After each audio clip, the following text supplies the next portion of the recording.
Assalamualaikum warahmatullahi wabarakatuh. Alhamdulillah ketemu lagi dengan saya Ahmad Ifham Solihin. Ada pertanyaan nih. Assalamualaikum warahmatullahi wabarakatuh. Waalaikumsalam warahmatullahi wabarakatuh. Mohon izin konsultasi. Di masyarakat kami menemui praktik sebagai berikut. Si A memiliki sawah, kemudian meminjam uang kepada si B senilai 50 juta selama 3 tahun. A yang punya sawah ya, si A yang punya sawah butuh duit, pinjam kepada si B. Si B menerima jaminan berupa sawah dari si A. Jadi karena si B ini memberikan utangan kepada si A, si B ini menerima jaminan sawah. Si B diberi hak oleh si A dalam kurun waktu 3 tahun. Jika mau menanam tanaman di lahan tersebut, hasilnya semua untuk si B. Dan pada saat sudah jatuh tempo, maka si A mengembalikan kepada si B 50 juta. Apakah ini riba atau tidak? Spontan saya jawab, betul riba. Solusinya, akadnya dipisah saja, pinjaman ya pinjaman, ya utang ya utang. Untuk garap sawahnya hasilnya dibagi saja. Ya, saya ulang. Si A ini yang punya sawah, tapi butuh duit. Si B butuh si B itu nggak butuh duit. Justru si B ini punya duit, kemudian dipinjamkanlah duit itu, diutangkanlah duit itu kepada si A. Si A punya sawah, kemudian si B mengelola sawah itu, hasilnya buat si B. Nah, ini kalau di kampung-kampung biasanya disebut dengan gade sawah. Oke, perhatikan. Tadi saya spontan ya, spontan saya bilang ini merupakan riba. Nah, mari kita bahas satu persatu ya. Oke. Dari mana nih mulainya? Jadi begini, kenapa tadi saya bilang itu riba? Kita masih ingat di kitab Subulus Salam juz 3 halaman 72 kalau nggak salah, di situ ada syarah dari Bulughul Maram min Adillatil Ahkam, ada salah satu khobar atau hadis, kullu qardin jarra manfa'ah fahuwa riba. Ini hadis dhaif. Hadis dhaif tapi syahid. Layak dijadikan sebagai rujukan. Ya, dhaif tapi layak dijadikan sebagai rujukan. Saya punya kitab Al-Uqud Al-Maliyah Al-Murakkabah, akad yang tersusun. Di situ juga muncul hadis ini, dibahas, kemudian ternyata ulama ulama sepakat memaknai hadis ini dengan makna ya, ketika ada qard atau utang piutang mengalirkan atau bersyarat manfaat bagi pemberi utang, maka ini disebut riba qard. Ya, ittafaqal ulama sepakat. Ya. Itu yang pertama. Kemudian kalau kita buka kitab I'anatul Thalibin juz 3 halaman 53 ya, kitab saya itu versi Singapura, kalau nggak salah kitab-kitab I'anatul Thalibin terbitan sekarang itu juga sama, itu masih halamannya masih sama ya. Itu menyatakan di pojok bagian kiri, wa ammal qard bi syarti jari naf'in li muqrid fa fasid. Li khabari kullu qardin jarra manfa'ah fa huwa riba. Fasid. Akadnya fasid, kemudian di ujungnya ini disebut riba. Wa ammal qard bi syarti jari naf'in. Ketika ada utang bersyarat aliran manfaat kepada pemberi utang atau dua-duanya, di situ syarahnya ada, baik untuk pemberi utang maupun kedua-duanya dapat manfaat, maka ini kena riba. Tapi yang paling utama, kalau manfaat itu disyaratkan kepada pemberi utang, maka ini kena riba. Perhatikan yang gade sawah tadi ya, yang punya utang itu si A, yang pemberi utangan itu si B. Ya, kemudian terjadilah utang piutang. Kok ada syarat pengambilan manfaat yang diambil dari case tadi apa? Yakni mengelola sawah dan hasilnya diambil si B. Lihat ya, disyaratkan manfaat kepada pemberi utang, ya, muqrid, ini riba qard. Nah, jangan berhenti di sini dulu. Yang pasti saya tadi sudah ngasih solusinya biar halal. Nah, sebelum kita bahas solusinya, kita lihat beda pendapat dulu ya. Yang pertama dari ulama mazhab Maliki.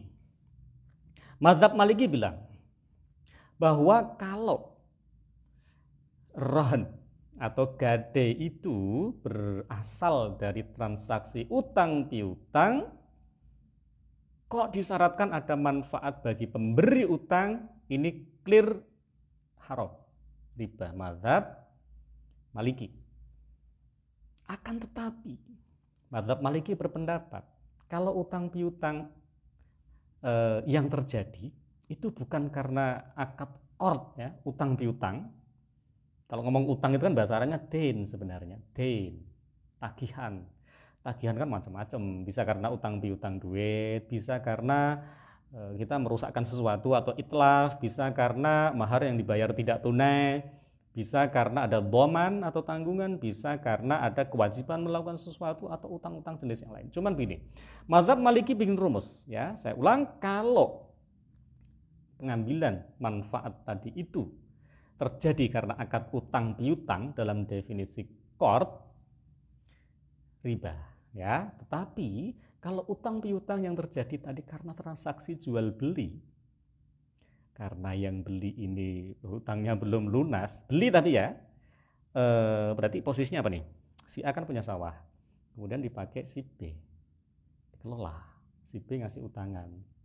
Misalnya si A, dia itu bukan yang punya sawah. Oh kebalik, ini kan yang punya sawah si A ya, kemudian si B nggak punya sawah. Kalau si A ini ngejual sawah kepada si B, kemudian si B ini bayarnya belum lunas, tapi ini case-nya udah beda dengan yang tadi, jual beli, bukan utang piutang. Nah, karena dia jual beli belum lunas, kemudian sawahnya digadaikan, sawah itu tadi digadaikan dan dipakai oleh orang yang tadi punya sawah, kemudian dikelola gitu ya. Nah, itu boleh menurut mazhab Maliki, tetapi kebolehannya ini pun harus berjangka waktu. Kalau tidak berjangka waktu menjadi tidak sah. Oke ya, pelan-pelan. Ngerti ya bedanya qard utang piutang dengan be muajjal. Itu sama den juga, itu sama-sama utangnya. Tapi kalau utang karena qard itu begini. Aku minjemin duit orang 50 juta. Yang tadi itu, case yang tadi itu qard. Bukan karena jual beli ya, nggak ada kata jual beli di case tadi kan nggak ada. Ya, transaksi jual beli nggak ada di situ. Oleh karena itu berarti dalam mazhab mazhab Maliki, case yang tadi itu termasuk dilarang menurut mazhab Maliki. Ya, yang pertama dilarangnya karena itu akadnya asal usulnya adalah qard, utang piutang. Qard itu apa sih? Qard itu kita mengutangkan sesuatu itu untuk dipakai, dihabiskan, tapi yang penting nanti dibalikin, itu utang. Dalam definisi qard. Nanti ada ariyah. Beda lagi nanti kalau ariyah. Ariyah itu yang diutangkan itu manfaatnya, bukan bendanya dipakai, dihabisin, dibalikin, enggak ya. Oke. Saya ulang. Jadi ketika ada utang piutang bersyarat aliran manfaat bagi pemberi utang itu riba. Nah, menurut mazhab Maliki itu riba juga ya. Tapi kalau gadai itu tadi dimanfaatin gara-gara akad jual beli, itu bukan riba.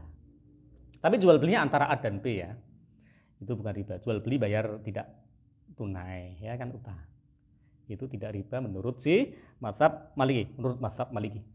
Nah, dengan syarat itu tadi jangka waktunya tertentu. Oke, mazhab berikutnya mazhab Syafi'i. Kalau mazhab Syafi'i sudah clear juga bahwa wa ammal qard bi syarti jari naf'il li muqrid fa fasid li khabari kullu qardin jaru manfa'a fa riba, yang di kitab Anatu Talibin, itu mazhab Syafi'i. Akan tetapi ini solusi nih versi mazhab Syafi'i. Kalau ya penggunaan manfaat barang gadai tadi itu tidak mengurangi apa namanya nih, jadi zatnya itu tidak berkurang. Ya, itu menjadi boleh. Akan tetapi ketika penggunaan manfaat itu terjadi, itu sudah dimulai sejak sebelum terjadinya utang piutang. Itu ingat, Kalau itu yang sudah terjadi, maka ketika suatu saat terjadi utang piutang, ya si orang yang memberi utangan tadi tetap boleh memanfaatkan objek itu tadi, objek gadai itu tadi.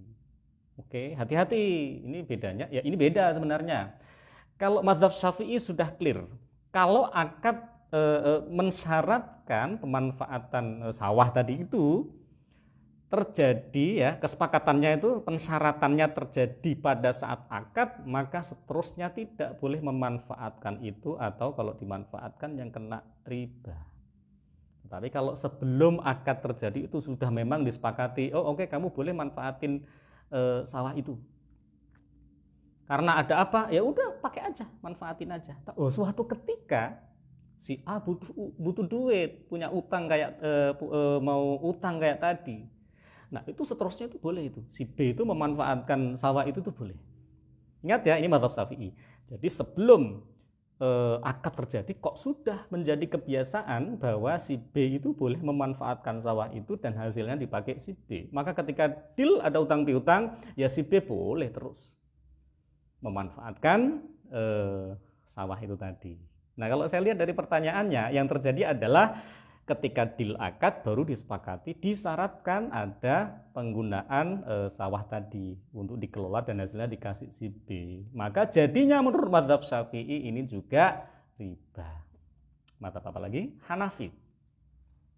Riba sudah. Ini anal ibrah fil uqudil maqasid wal ma'ani la lil alfadz wal mabani. Kalau kita buka kitab As-Suriyah fil Muawadhatil Maliyah, saya punya kitabnya, itu ada capnya. Itu terbitan Saudi ya, ada capnya Al-Rajhi Bank. Halaman 85. Buka ya.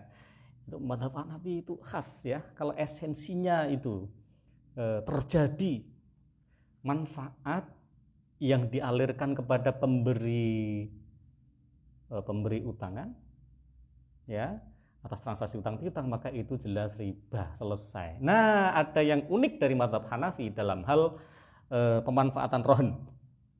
Unik ya. Jadi mazhab Hanafi bikin rumus bahwa boleh si B tadi menggunakan sawah itu untuk dikelola dengan syarat hasilnya buat si A. Nah, kalau mau silahkan, itu boleh. Si B mengelola sawahnya, dikasih kepada si A hasilnya. Nah, itu boleh, silakan.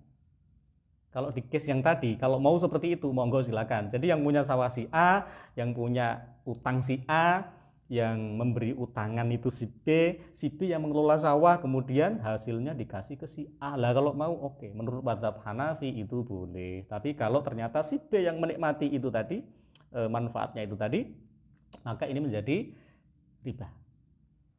Mazhab Maliki sudah, mazhab tadi Syafi'i sudah, mazhab Hanafi sudah. Ahmad bin Hambal, mazhab Hambali ya. Mazhab Hambali juga sependapat bahwa ketika akadnya qard ya, diambil manfaatnya itu tadi, itu terjadi riba. Tapi jika ada jikanya nih ya, berdasarkan hadis ya, ar-rohnu atau az-zohru ya, yurkabu apa itu, binafaqatihi idza kana marhunan.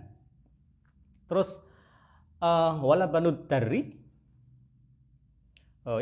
yusrobu binafaqatihi idza kana marhunan ya, wa 'alal ladzi yarkabu wa yashrobu ya nafaqatun. Maksudnya apa sih? Jadi tunggangan. Nah, ini hadis nih, hadis. Itu tadi yang saya baca hadis riwayat Bukhari, sahih ya. Jadi ada hadis ya, Rasulullah pernah bersabda bahwa az-zahru atau pundak atau punggung hewan atau ar-rahnu, objek gadai, ketika gadainya itu hewan, itu boleh tunggangi, boleh dinaiki. Wala banud dari, dan apa itu susunya hewan itu tadi itu boleh diperah, yusrobu boleh diminum ya, binafaqoti idza kana marhunan ya. Binafaqotihi itu ya dalam rangka apa pembenarannya? Pembenarannya adalah nafaqatul marhun, dalam rangka memelihara, menafkahi agar hewan itu tidak mati ya.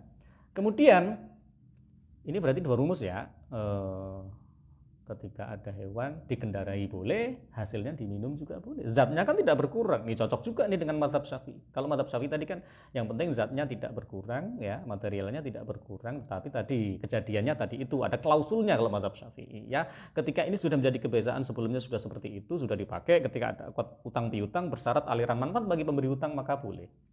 Tapi benar-benar perhatikan nih, karena kalau beda dikit udah beda hukum jadi haram, ya. Nah, menurut mazhab Hambali, dan ini juga disampaikan oleh Imam Ahmad bin Hambal, ya, kalau kita sekedar menungganginya atau memerah susunya untuk kita minum, ini nggak masalah.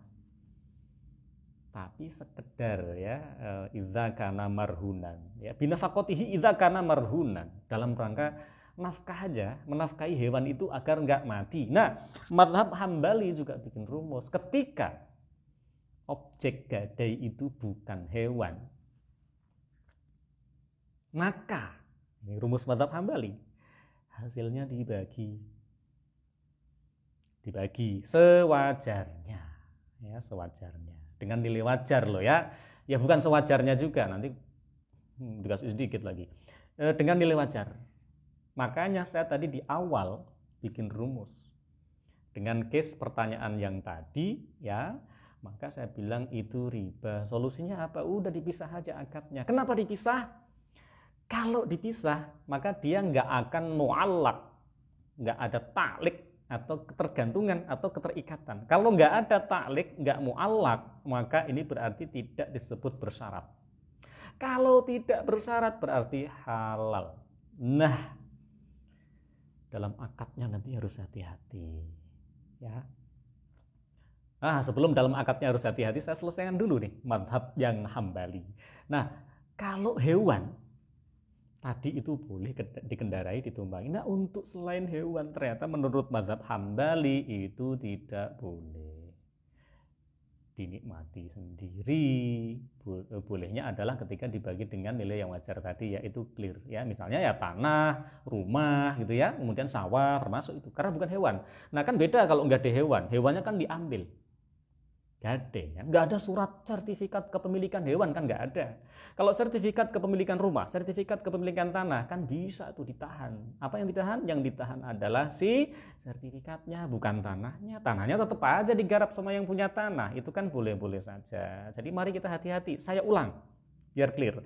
Menurut mazhab Maliki, kalau transaksi yang terjadi antara si A dan si B tadi, ya, si A yang punya sawah, si A butuh 50 juta, si B punya duit 50 juta, si B kemudian mengelola tanah itu tadi, sawah itu tadi, hasilnya untuk si B. Nah, menurut mazhab Maliki, kalau akadnya utang piutang dalam definisi qard seperti itu riba.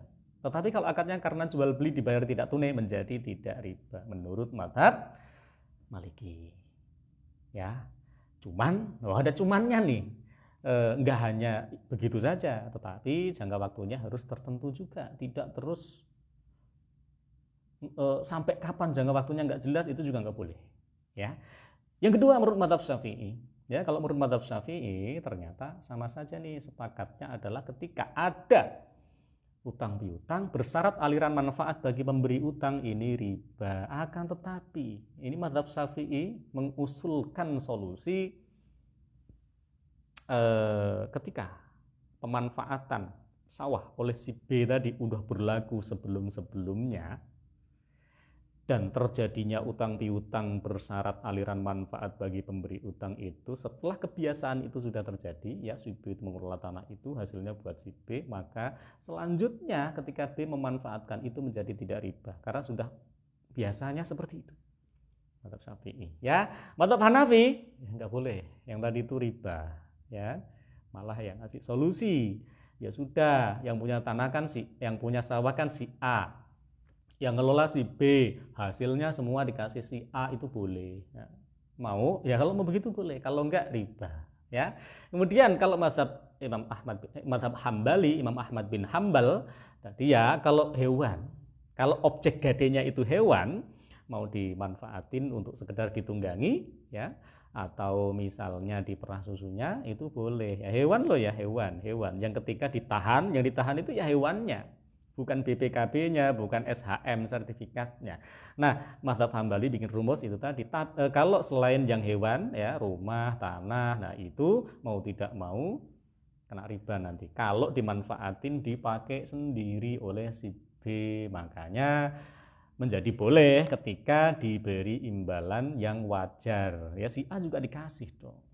Makanya saya ngasih solusi, akadnya mending dipisah. Tentang akad. Akadnya mending dipisah. Ya, kenapa dipisah? Tidak taklik, tidak mu'allak, tidak tergantung. Kalau tidak tergantung berarti tidak tersyaratkan. Masing-masing jalan sendiri-sendiri. Ini no problem. Ya, utang ya utang, ya. Utang 50 juta bayar 50 juta. Pengelolaan sawah oleh si B dan si A kongsi. Kongsi aja. Dan akadnya dipisah aja. Jangan mensyaratkan satu sama lain. Kenapa saya bilang jangan mensyaratkan satu sama lain? Nah, ini ada beda pendapat lagi soalnya nanti. Kalau yang pasti clear gitu ya. Wa amal qard bi syarti jari naf'il li muqrid fa fasid li khabari kullu qardin jarra manfa'a wa riba. Ketika utang piutangnya bersyarat aliran manfaat bagi pemberi utang, ini ittafaqal ulama, ini riba. Buka kitab Al-Uqud Al-Maliyah Al-Murakkabah. Tetapi sebaliknya ketika ada akad whatever, bisa tabarruat, bisa muawadat, bersyarat akad utang piutang itu juga bisa terjadi riba. Makanya yang paling aman adalah solusinya dipisah aja akadnya. Nggak usah ada syarat-syaratan satu sama lain gitu. Makanya kalau usulan saya itu tadi, utang piutangnya yang 50 juta ya 50 juta, jangka waktu berapa tadi? 3 tahun gitu ya. Pengelolaan sawahnya kongsi aja. Pembagiannya atur aja nanti bagi hasilnya. Siapa yang iuran atau modal benih, atur aja. Jadi kongsi biasa aja. Masing-masing pihak nanti ya sama-sama merasakan untung gitu ya. Tetapi yang penting akadnya sudah clear, tidak ada syarat satu sama lain, tidak ada ta'liq, tidak ada mu'allaq, tidak ada ketergantungan satu sama lain, sehingga ini clear sah. Oke ya. Nah, terkait wa amal qard bi syarti jari naf'il li muqrid fa fasid li khabari kullu qardin jarra manfa'a fa riba, ini memang ini hadis dhaif ya, khabar dhaif, tetapi ini menurut Subulus Salam. Ini ditulis di kitab Bulughul Maram, yang nulis itu Al-Hafidh. Hafidh itu ya hafal hadis. Ibnu Hajar Al-Asqalani ini syahid statusnya. Ini berarti boleh dipakai sebagai rujukan. Dan di kitab Al-Uqud Al-Maliyah Al-Murakkabah ini bahkan disebut ya ittafaqul ulama, udah sepakat ulama tentang rumus ini meskipun rujukan hadisnya dhaif karena tidak nabrak dalil-dalil yang lain dan malah memperkuat rumusan-rumusan dalil yang lain. Ada dalil nih. Itu di Al-Quran, suratnya Al-Baqarah ayat 282 kalau nggak salah ya. Fa'in tubtum falakum ru'usu amwalikum. Ini kan kisah pemberi utang yang ngambil riba kan. Makanya ini diperangi oleh Allah. Ini yang memberi piutang, diperangi oleh Allah ya. Jangan ngambil riba. Sisa ribanya juga jangan kamu ambil. Falakum ru'usu amwalikum. Hakmu adalah pokok harta kamu. Tetapi ini konteksnya lain. Ru'usu amwal, ra'sul mal, ini transaksi produktif. Tapi ini memperkuat ya bahwa ini hadis ini cocok nih dengan dalil-dalil yang lain termasuk dalil Al-Qur'an. Oke, kesimpulannya gampang ya. Tadi itu skema tadi itu saya ulang. Si A butuh duit, dia punya sawah. Butuh duit 50 juta. Si B punya duit 50 juta. Nah, kemudian dia diberi kesempatan mengelola sawah itu, hasilnya buat si B, ini riba qard. Solusinya akadnya dipisah, selesai ya. Nanti ada anal ibrah fil uqud lil alfat wal mabani la lil maqasid wal ma'ani. Nah, ini solusi buat banyak sekali nih fenomena ini terjadi di masyarakat ya. Perhatikan, ini saya pengen bahas tentang akad ya. Akad qabd, serah terima, akad sighah. Itu ada 3 cara kan, ada yang tertulis, ada yang lisan, dan ada yang isyarat. Tinggian mana statusnya? Kalau urusan legal berarti yang tertulis. Turun lagi yang lisan, turun lagi isyarat. Ini kekuatan hukum. Nah, untuk transaksi-transaksi di lembaga keuangan syariah biasanya itu tertulis. Makanya kita menganggap ini secara lisan pakai apapun, yang akan dilihat adalah yang tertulis. Ya, Alkitabu kal khitobi. Sesuatu yang tertulis itu ya seperti khitab. Oke, yang paling tinggi tertulis ya. Nah, gimana ceritanya kalau tertulis juga enggak? Kalau di kampung-kampung kan gitu, enggak ada tertulis, pokoknya lisan saja. Nah, hati-hati, karena kalau lisan, aku nggadein ini dong, dalam rangka apa? Biar dapat pinjaman dari kamu, ini hati-hati. Ini taklik. Ya, mending tulis, akadnya terpisah. Gitu ya, jangan ada tulisan atau zigot ini disyaratkan satu sama lain.